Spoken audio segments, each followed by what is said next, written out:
I'm Chris. Welcome to a new episode of OCT Geeks. And I'm Jack. Hi guys, welcome back. What's going on, Jack? All is fine here, Chris. Even hotter temperatures around 35 degrees, so getting by the day is really hard. What about you there? Yeah, it's same here, but thanks to AC, I feel pretty much comfortable staying inside. Yes, unfortunately, I have just a fan and a normal ventilator at work, so I'm most of the time sweating, but I'll survive, I know it.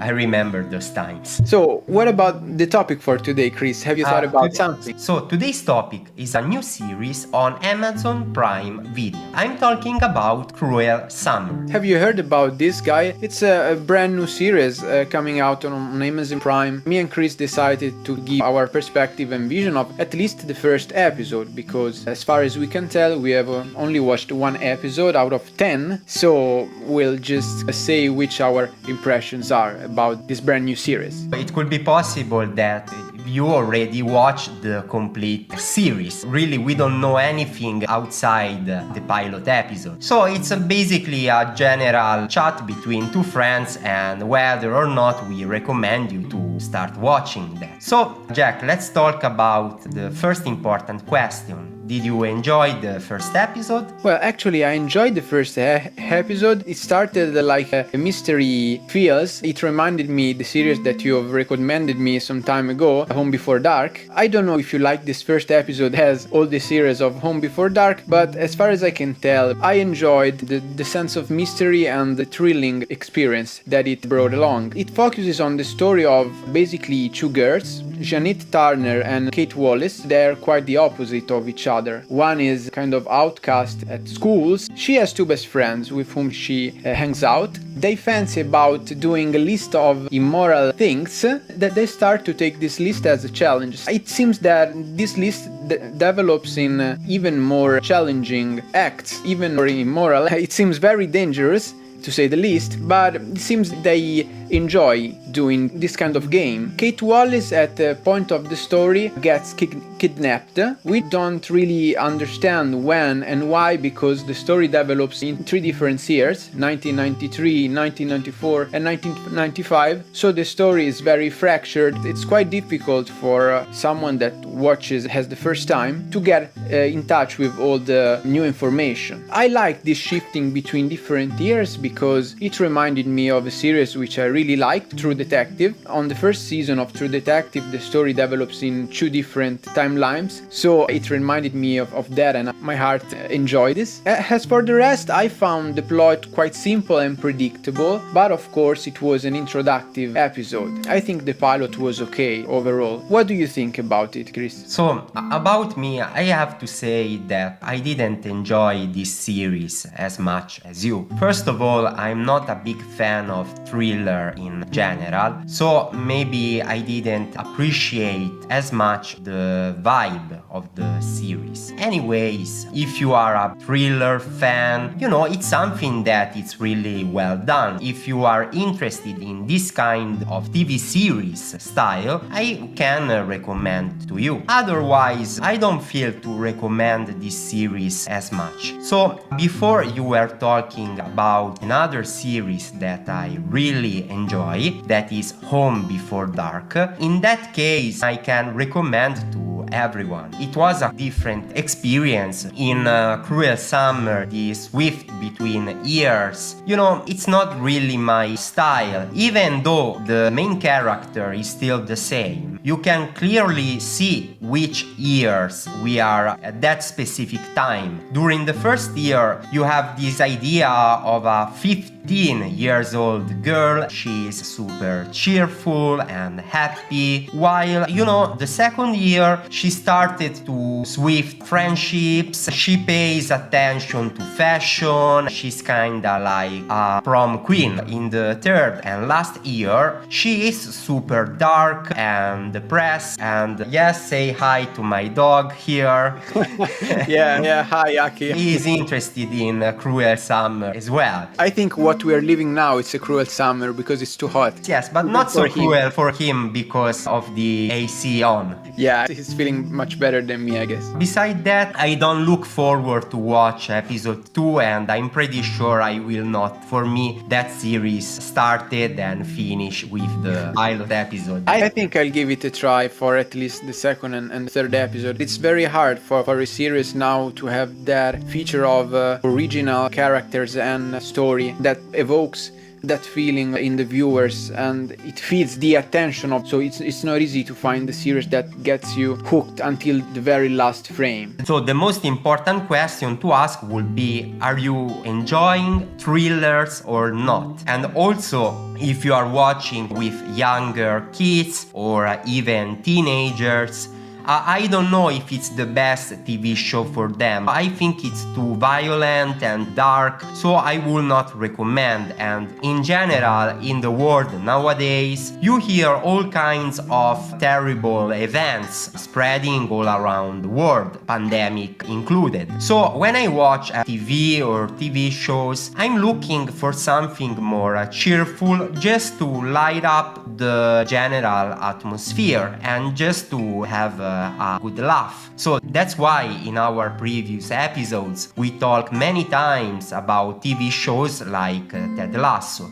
You know, that's the kind of show I enjoy. For example, Home Before Dark, it's also a mystery show as well, but it's not so dark as this one. About that, I can truly enjoy. You know, I totally understand why some people are interested in Cruel Summer, because, you know, from a technical and cinematography point of view, it's really well done. So about that, I have nothing negative to say. It's appreciated that the background of the story is set in the 90s, so the time that we've lived and experienced. It brings to my memory also another series I've watched recently, which is set in different timelines too, which is the German product Dark. I was thinking about Stranger Things instead. The relationships between the protagonists reminds me also of another series as well. It's 13 Reasons Why, which was really a hot topic in the last years. Maybe, I don't know if in the future there will be a chance to talk about it, because I think for the teenagers it's an interesting series that made a turning point in television. You made a good point. You know, both me and Jack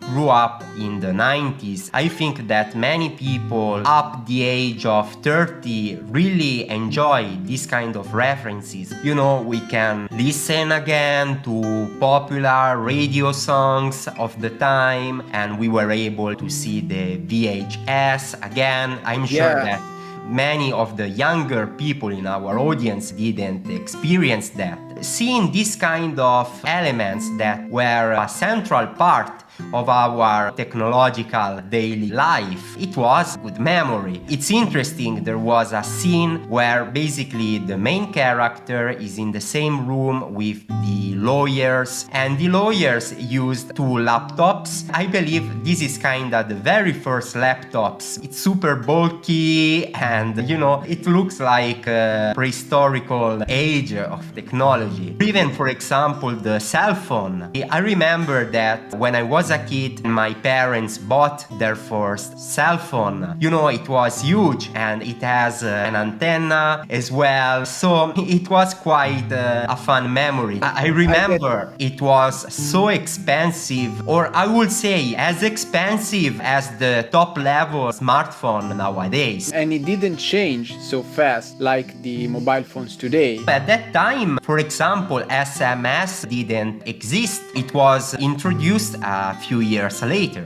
So it was only good for making phone calls. Very easy and straightforward to use. Just remind, for example, the businessman that had to talk to the phone constantly. It was so heavy and big, not comfortable at all. The second generation of mobile phones were smaller compared to the big one. Yeah, I remember, for example, when me and Jack were, you know, around middle school students, the big brand at at that time was Nokia. So every kid used to have a Nokia phone in order to play games such as Snake. It's really Nokia the right pronunciation. I didn't know it. I always called it Nokia. I believe that Nokia is how we call it here in Italy, while for an English audience, Nokia will sound more familiar. Yeah, it's interesting. Getting back to Cruel Summer, I wanted to highlight something I really liked about the soundtrack. The Cranberries. Yeah, I noticed that one too. You really cannot forget the voice of Cranberries singer. Dolores will be Yes. always in our hearts, and it's really beloved. I remember way back there was a popular song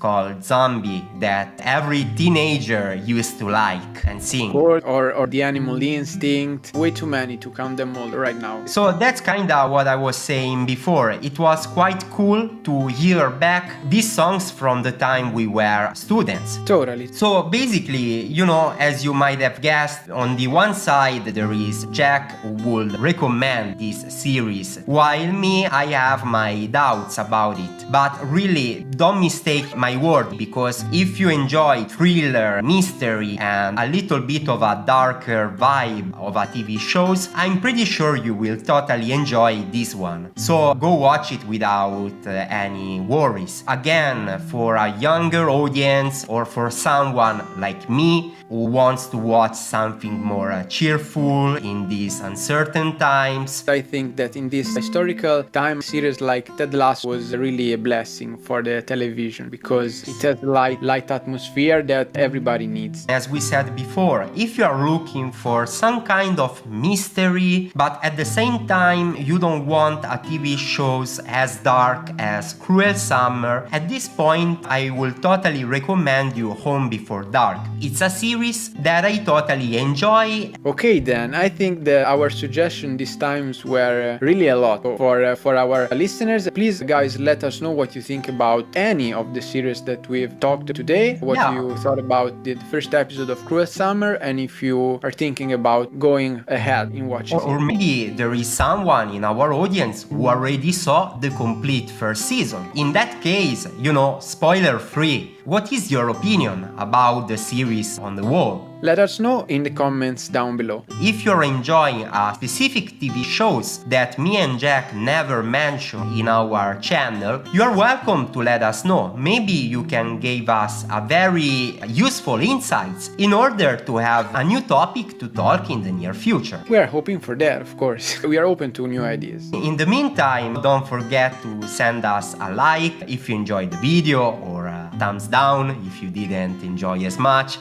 Both are okay for us to grow. And please, if you like it, consider to subscribe to our channel. Check out our Instagram pages, jack.ocdgeeks and chris.ocdgeeks. As well as our site, www.ocdgeeks.me. We also have our Discord page, OCD Geeks. I'm not sure where are you listening to us. Right now we are pretty much all over the places. If you're watching the video on YouTube, just know that our channel is also available in a podcast edition. You can find that on Apple Podcast, Spotify, Google Podcast, and pretty much all major podcast platforms. While if you are listening already to the podcast, just know that we are available as well as a YouTube channel, so you can see me and Jack directly on video. Right guys, For now, let them talk, our freaks. we stay tuned on OCD Geeks.